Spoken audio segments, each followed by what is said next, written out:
우리의 삶 가운데는 기쁨과 즐거움의 때도 있지만은 그러나 고난의 때도 있습니다. 어떻게 보면은 기쁨의 때보다는 고난의 때가 더 많은지 모르겠습니다. 우리의 삶 가운데 누가 과연 평탄한 삶만 살았던 사람이 있겠습니까? 사람들이 다 아무런 고난이 없고 또 시련도 없고 실패도 없는 삶을 꿈꾸지만 그런 삶을 살다간 사람은 아무도 없었고 또 그런 삶을 사는 사람들이 앞으로도 없을 것입니다. 고난의 삶은 우리에게는 피할 수 없는 숙명입니다. 문제는 그런 고난을 우리가 어떻게 맞이하느냐 하는 것입니다. 어떤 사람은 고난을 당하면은 이 고난을 자꾸만 남의 탓으로 돌리며 원망하고 불평하는 사람이 있습니다.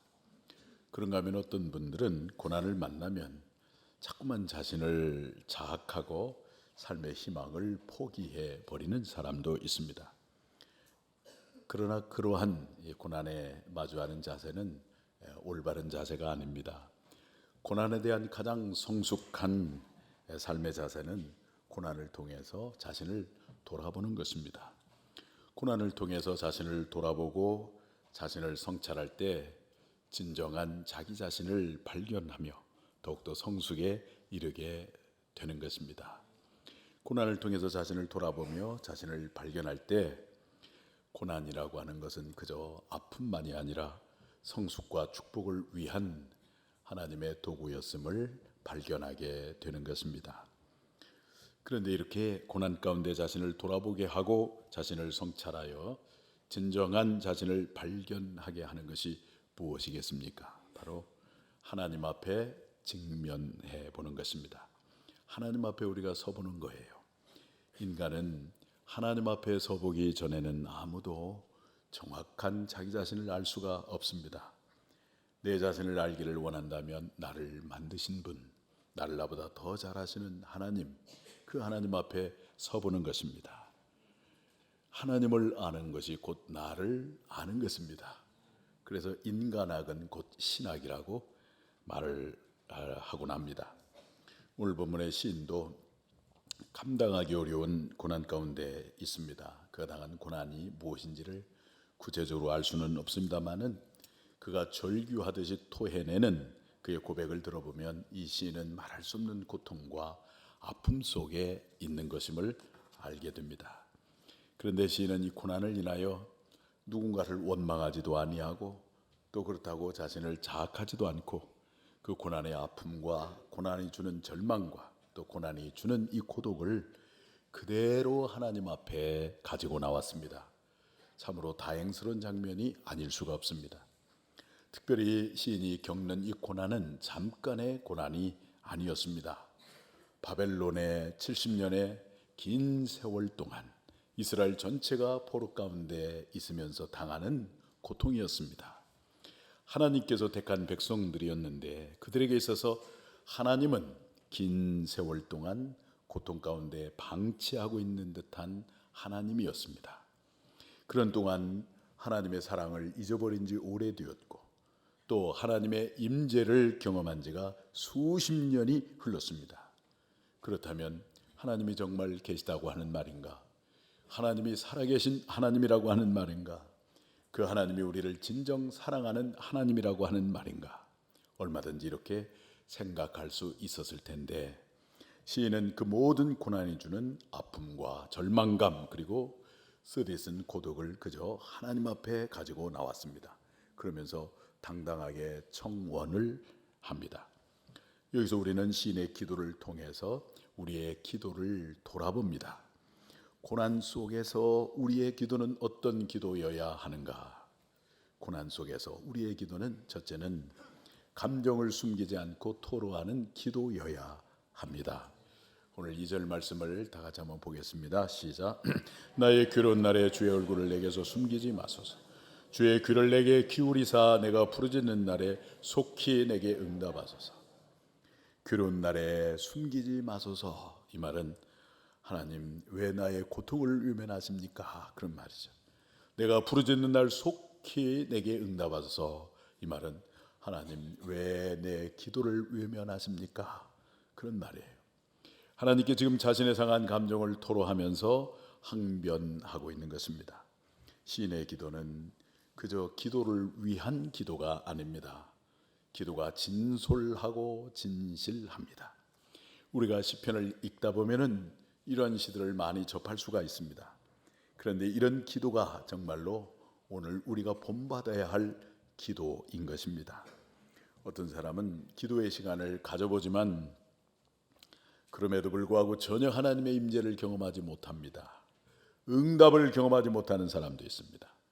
이유가 여러 가지 있을 것입니다만은 한 가지 분명한 이유는 기도를 할 때에 내 내면 속에 있는 이 감정을 숨겨둔 채 기도하기 때문에 그렇습니다. 내 마음속에 있는 이 기쁨 아니면 내 마음속에 있는 이 슬픔과 아픔들, 내 마음속에 숨겨진 이 눈물, 상처, 외로움을 수면 아래 그대로 꽉 눌러두고 그저 그냥 판에 박힌 기도를 하는 거예요. 그러다 보니까 하나님의 임재와 성령의 감동을 경험하지 못하는 것입니다. 왜 이렇게 기도를 하는가? 그 이면에는 아마 이런 동기가 있지 않을까 생각을 합니다. 우리는 기도를 하려고 할 때 먼저 잘해보려고 하는 생각을 합니다. 하나님께 듣기 좋게 기도하려고 하는 그런 동기가 있지 않는가 생각을 합니다. 그런가 하면은 자꾸만 남을 의식하며 기도할 때가 있습니다. 그러기 때문에 기도는 하기는 하는데 하나님의 임재를 경험하지 못하는, 성령의 강력한 감동과 역사를 경험하지 못하는 것입니다. 여러분, 마음이 힘들고 괴로우면 힘들다고 말하세요. 하나님, 내 마음이 얼마나 힘들고 얼마나 고통스러운지 모르겠습니다. 왜 이렇게 아픔과 고통이 있는지 모르겠습니다. 하나님, 어떻게 하면 좋겠습니까? 그렇게 기도하면 되는 겁니다. 누군가로부터 오해와 비난을 받고 있을 때 참 고통스럽죠. 그러면 그 고통을 그대로 아뢰는 거예요. 주님, 제 마음이 아픕니다. 사람들로부터 비방과 조속거리가 되고 있습니다. 왜 제게 이런 고통이 있어야만 합니까? 이렇게 감정을 그대로 토로하는 것입니다. 우리 하나님은 여러분들의 어떤 고백이나 탄식도 다 받아주는 광대하신 하나님이세요. 우리의 기도가 진정성만 담겨 있다면 우리 하나님은 우리들의 어떤 말이나 푸념이나 탄식이나 아니면 어떤 고백도 다 들으시고 받으시는 하나님이십니다. 얼마 전에 추석을 맞이했습니다마는 이 명절을 맞이해서 자녀들이 이제 부모님을 찾아왔어요. 근데 부모님을 찾아와서 밥만 삐쭉 먹고 가면은 아마 부모님의 마음이 좀 서운할 거예요. 자식들이 가지고 있는, 마음속에 가지고 있는 어떤 고민도 나누기를 원하고 기쁨도 나누기를 원하는데 자식이 그런 말을 잘 안 하죠. 왜냐하면 그렇게 말을 하면 부모님 마음을 아프게 하는 줄 알고 얘기를 안 하고 밥만 삐쭉 먹고 가버려요. 그런데 그게 부모를 위하는 게 아니에요. 자식들의 마음속에 있는 아픔도 좀 나누고 또 기쁨도 같이 나누고 그럴 때 부모님들이 행복해 하는 것입니다. 그리고 자녀들도 그 나눔을 통해서 마음이 가벼워지고 행복해지는 것입니다. 그런데 하나님과 우리와의 관계도 마찬가지예요. 마음을 숨기지 아니하고 내 감정을 숨기지 아니하고 다 토로하고 고백할 때 우리 아버지 하나님은 굉장히 기뻐하시고 그때부터 우리가 하나님께 더 가까워지고 우리는 더 뜨거운 하나님의 임재를 체험하게 되는 것입니다. 여러분의 삶 가운데 어떤 어려움들이 있습니까? 포기하거나 원망하는 것 대신에 나를 나보다 더 잘하시는 하나님 앞에 나와서 하나님의 얼굴을 구하시고 하나님의 도움을 구하십시오. 구할 때 오늘 본문의 시인처럼 우리의 감정을 다 토로하고 나누고 고백하는 여러분들이 다 되시기를 바랍니다. 내면 속에 감춰진 아픔과 눈물을 고백하세요. 누구도 알지 못하는 그 고민을 주님 앞에 나누십시오. 슬픔도 나누고 힘든 부분도 나누십시오. 그때 주님은 다가와서 그 고통과 아픔과 슬픔의 이유를 알게 하시고 회복의 길을 열어 주실 것입니다. 오늘 본문의 시인이 이 고난 속에서 자기의 감정을 숨기지 아니하고 하나님 앞에 다 고백을 했어요. 고백을 하고 나니까 지금 내가 당하는 이 고통과 고난이 누구 때문에 그런가 하는 이유를 알았는데 바로 원수들의 비방과 조롱이었음을 알았습니다. 그 원수들이 미친 듯 날뛰듯이 시인을 죽이겠다고 맹세를 하고 있습니다. 8절 말씀을 다 같이 한번 보겠어요. 시작. 내 원수들의 종을 나를 비방하며 내게 대항하며 미칠 듯이 날뛰는 자들이 나를 가리켜 맹세하나이다. 이 원수들이 시인을 죽이기로 결심하고 종일 비난하고 조롱하고 있는 것입니다. 이 비난이 얼마나 아픔을 주고 고통을 주는가는 비난을 받아본 사람만이 알 것입니다. 사람이 비난을 받게 되어지면, 근거 없는 비난을 받게 되어지면 마음이 곤고하고 의욕을 다 잃어버리고 어떤 때는 잠을 이루지 못합니다. 한 번 비난의 화살이 심장에 꽂히면은 이게 회복하기가 참 어렵습니다. 성경에서 비난을 가장 많이 받고 크게 고통했던 한 사람이 있습니다. 유명한 선지자인데 엘리야라고 하는 사람이에요. 엘리야는 그 당시에 아주 신실한 하나님의 사람이었어요. 아합 왕이 이스라엘을 다스리고 있을 때에 다 치우쳐서 하나님의 선민 이스라엘임에도 불구하고 하나님을 다 떠나서 저 바알신을 숭배하고 우상을 숭배하고 있었을 때 엘리야만 유독 하나님만 섬기고 있었어요. 하나님의 말씀만 붙들고 있었어요. 그러니까 참으로 신실한 하나님의 사람이었습니다. 하나님의 마음이 충만한 사람이었죠. 갈멜산에서 이제 850명의 거짓 선지자들과 함께 세기의 영적인 대결을 벌입니다. 바알을 숭배하는 선지자들이 하루 종일 바알의 이름을 부르고 자기 신의 이름을 부르고 그래도 응답이 없으니까 몸을 찢어가면서 피를 흘려가면서 바알이여 바알이여 소리를 질러도 응답이 없습니다. 하나님 앞에 제단을 쌓은 다음에 이제 엘리야가 일어나서 여호와여 부르짖으니까 하늘에서 불로 응답을 했어요. 제단을 다 태워버렸습니다. 그래서 850대 1의 이 영적인 대결에서 엘리야는 완승을 하게 되었어요. 세계의 명장입니다. 그런데 이렇게 큰 전쟁에서 승리를 한 엘리야였는데 이세벨의 그 아합의 부인인 이세벨의 거짓 그 소문을 듣게 됩니다. 수많은 이세벨이 군대를 이끌고 지금 엘리야를 죽이러 온다는 거예요. 이 근거 없는 소문이에요. 이 거짓 소문을 듣자마자 갑자기 그 세계의 명장이었던 영적인 거장이었던 엘리야가 갑자기 영적인 침체에 빠져들고 맙니다. 이세벨의 그 비난 한 방에 그냥 넘어지고 말았어요. 그러니까 여러분들 비난 대신에 격려해 주시는 여러분 되시기를 축복합니다. 아멘 한 사람에게 복이 있을 거예요. 비난 대신에 뭘 하라고요? 격려해 주시기를 바랍니다. 비난의 화살에 꽂히면은 그 세기의 명장 영적인 거장도 그냥 무너졌어요. 한 방에 무너졌다가 한 방에. 그러니까 우리 격려하는 사람이 되어야 돼요. 그래서 엘리야가 이렇게 깊은 영적 침체에 빠져가지고 그 광야를 건너서 수일 동안 건너서 호렙산으로 도망갔어요. 그런데 회복이 되었습니다. 어떻게 회복이 되었냐면은 하나님 앞에 자신이 처한 그 아픔과 그 감정을 숨기지 아니하고 다 토로했어요. 하나님, 내가 무섭고 두렵습니다. 그러니 하나님, 나를 빨리 데려가 주세요. 나를 죽여주세요. 그렇게 자기의 감정을 그대로 하나님 앞에 아뢰었어요. 그랬더니 그때 하나님께서 엘리야를 만져주십니다. 그리고 회복해 주세요. 먹을 것을 주면서 엘리야를 다시 회복해 주십니다. 여러분 인생에 고통 가운데 계십니까? 그러면 나를 나보다 더 잘하시는 하나님, 나를 나보다 더 사랑하시는 하나님 앞에 그 고통을 안고 오십시오.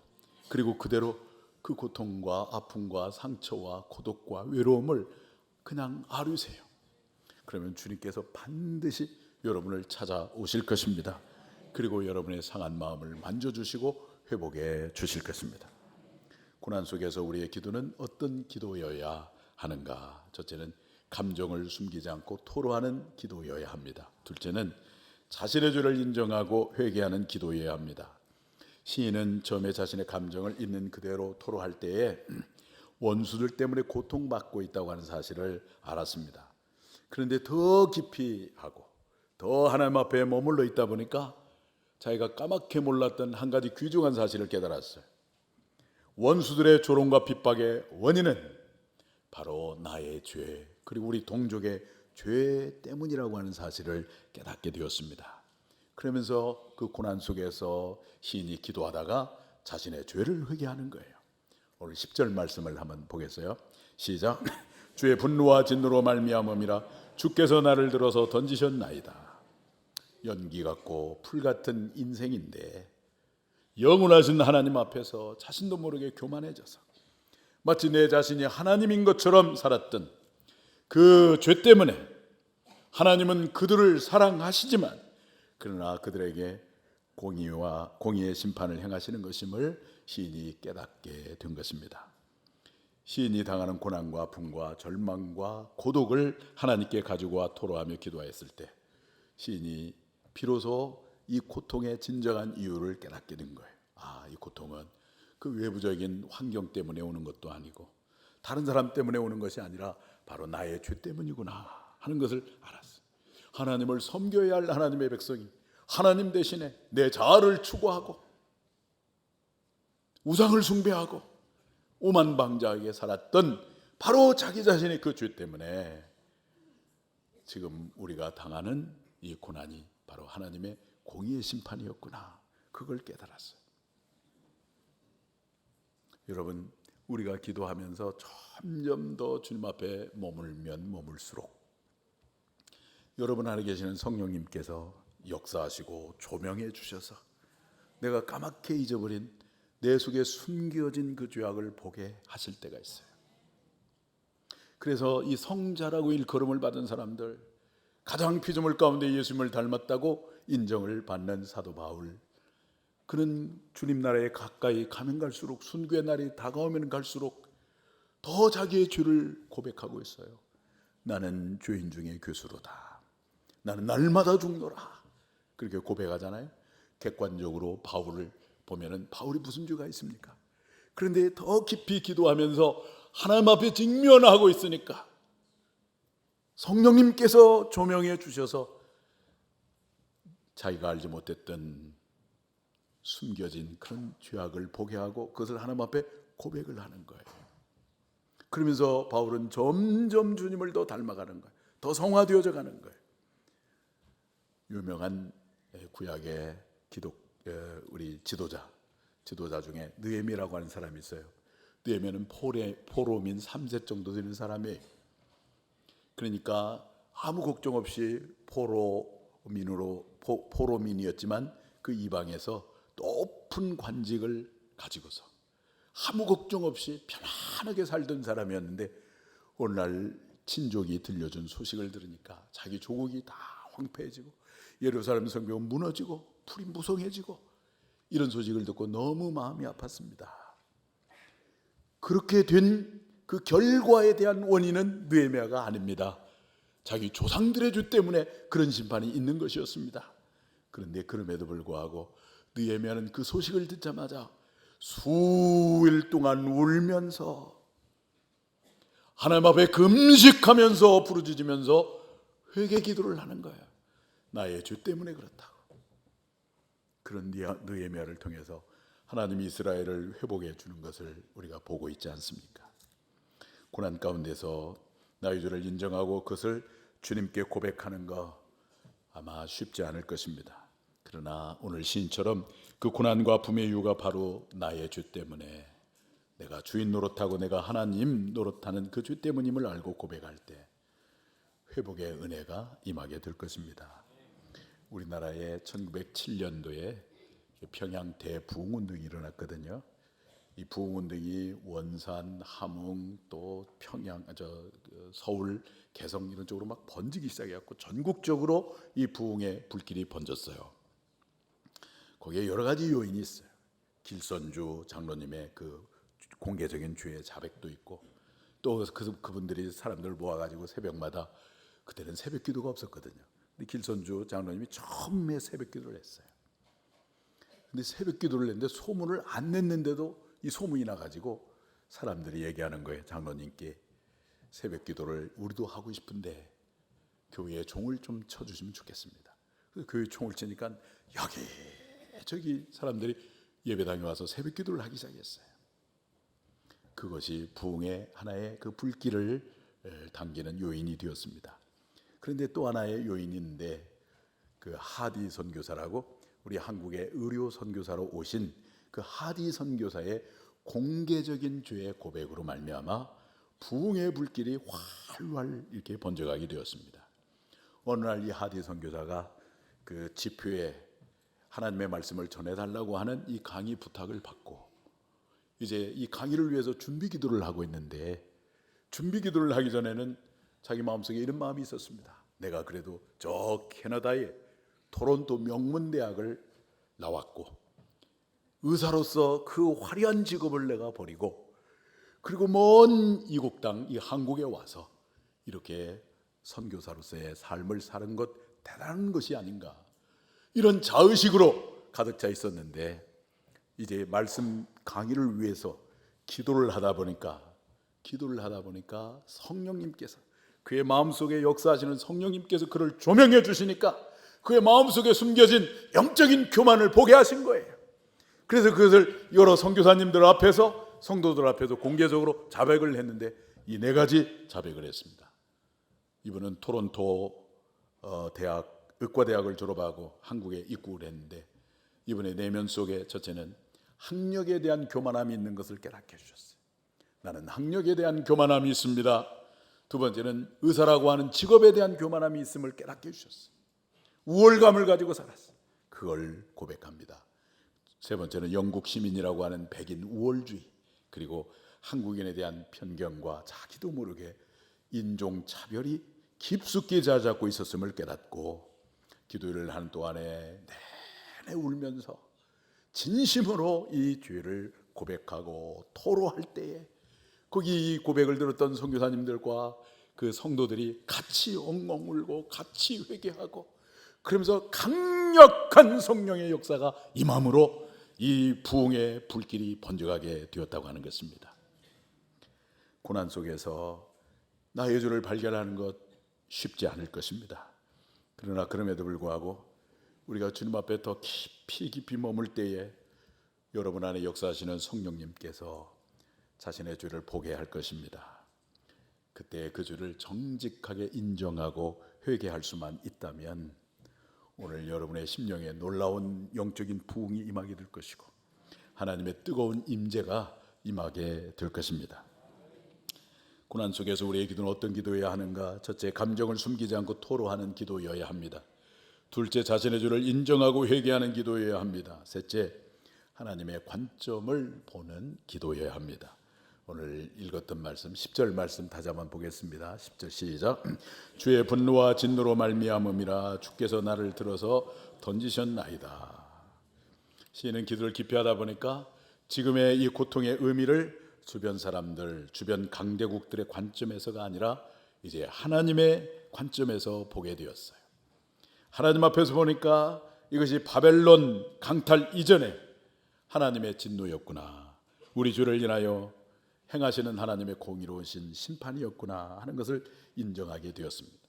고난 속에서 시인이 깊이 기도하는 동안에 이제 시각이 교정이 됐어요. 주어진 현실을, 그 현실 속에서 문제를 진단하고 원인을 찾으려고 했는데 그게 아니라 하나님의 관점에서 내가 지금 직면한 이 고통의 현실을 바라볼 수 있게 되었다는 것입니다. 내가 나는 이 고통, 하나님 나를 치고 있는 것이구나.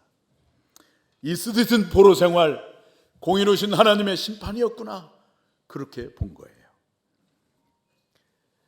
사무엘하 16장을 보시면은 다윗이 어느 날 그가 그토록 사랑하던 아들 압살롬에게 쿠데타를 당해서, 정변을 당해서 화려한 왕궁에서 쫓겨나서 다시 옛날 그 광야 생활로 광야의 길을 향하여 이렇게 쫓겨가는 초라한 모습으로 도망을 가고 있는데, 사울의 어느 이름 없는 족속 시므이라고 하는 사람이 나타나서 도망가고 있는 다윗의 등을 향하여 돌을 던지고, 여러분 등에다가 칼을 꽂지 않기를 바랍니다.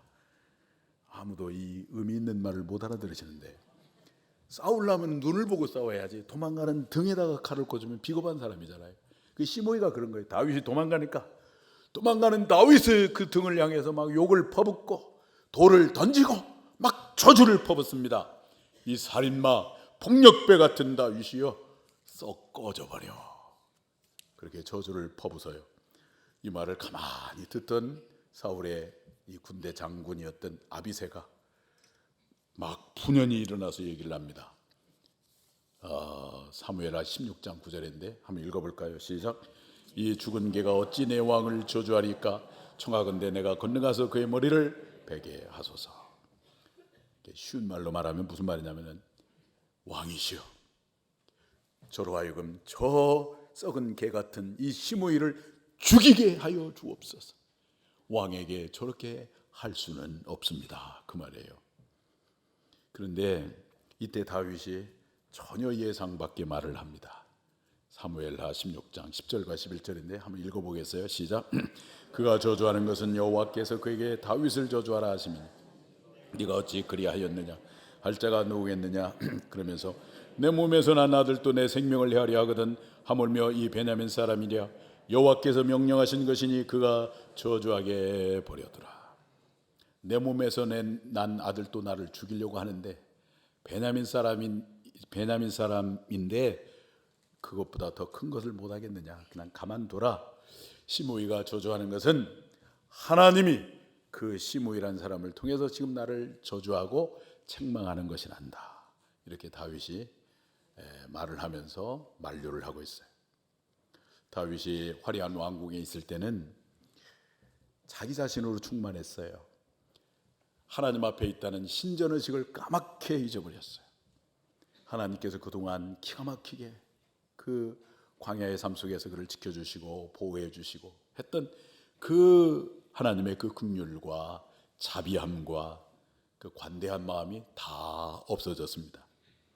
그런데 이제 사랑하는 아들 압살롬에게 정변을 당하고 그 화려한 궁전에서 쫓겨서 옛날 광야의 길을 향해 가면서 다윗은 비로소 마음이 가난해졌습니다. 자신에 관한 진실과 대면을 하게 되었습니다.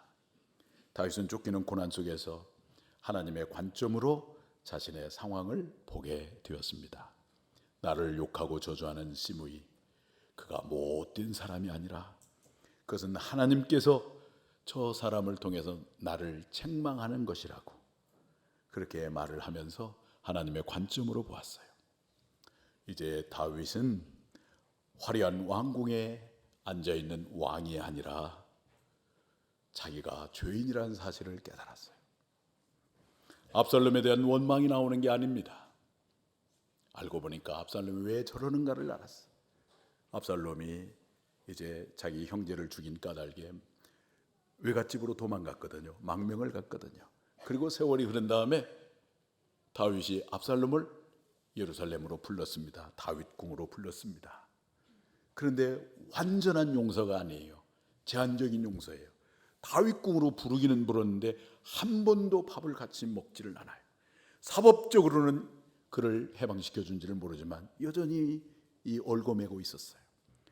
압살롬의 마음에 분노가 자꾸만 쌓이면서 예루살렘을 왔다 갔다 하는 사람들에게 다윗을 막 저주를 하고 욕을 하고 비판을 하고 그러면서 자기 사람을 만들기 시작하더니 세력이 형성되니까 쿠데타를 일으켜 가지고 다윗을 쫓아냈거든요. 그것을 다윗이 아는 거예요. 압살롬 다윗궁에 예루살렘에 왔을 때 내가 좀 따뜻하게 맞이해주고 밥이라도 한 끼 먹고 이렇게 대화도 나누고 그래야 되는데 내가 그를 마음속에 거절한 까닭에 지금 압살롬이 나를 이렇게 정변하고 있구나 하는 사실을 언제 깨닫냐면 다윗이 쫓겨가면서 비로소 깨닫게 되는 거예요. 그래서 말할 수 없는 고난 속에서 다윗은 지금 잃어버린 하나님의 마음을 되찾고 이제 화려한 거치장을 다 걷어내고 본래의 자기 자신으로 돌아오게 되었던 것입니다. 그랬던 다윗을 하나님이 다시 회복해 주었습니다. 여러분, 인생의 길목에서 만나는 고난의 짐들이 있을 것입니다. 그 짐이 너무너무 무거우면 모든 걸 포기하고 싶을 거예요. 매일같이 하던 기도도 잘 나오지 않습니다. 예배 드리는 것도 사치스럽게 느껴질 때도 있을 것입니다. 그리고 그때 사탄은 자꾸만 절망감을 주고 아니면 다른 사람에 대해서 자꾸만 분노하게 합니다. 그러나 여러분, 그래도 우리는 기도해야 합니다. 그래도 오늘 우리는 본문의 시인처럼 그 아픔과 절망과 분노를 다 가지고 주님 앞에 나오셔야 합니다. 그리고 내 감정을 주님 앞에 토로하며 기도하는 것입니다. 기도하면 길이 보입니다. 기도하면 우리의 시각이 교정되어서 보이는 현실을 하나님의 관점으로 보게 되어 진정한 고난의 이유를 깨닫게 됩니다. 그 이유가 무엇입니까? 결국은 누구 탓도 아니고 외부적인 원인도 아니고 그것은 바로 나의 죄 때문이었구나 하는 것을 알게 되는 거죠. 비로소 그때에 하나님 우리를 찾아와 주시고 우리에게 회복의 은혜를 베푸시는 것입니다. 고난의 환경 가운데서 포기하는 것 대신에 또 누군가를 원망하는 것 대신에 사랑하는 여러분, 조용히 기도의 자리를 찾으시기를 바랍니다. 그리하여 다시 회복해 주시는 주님의 손길을 경험하고 새 힘을 얻으시고 승리하는 여러분 모두가 되기를 주님의 이름으로 축원합니다.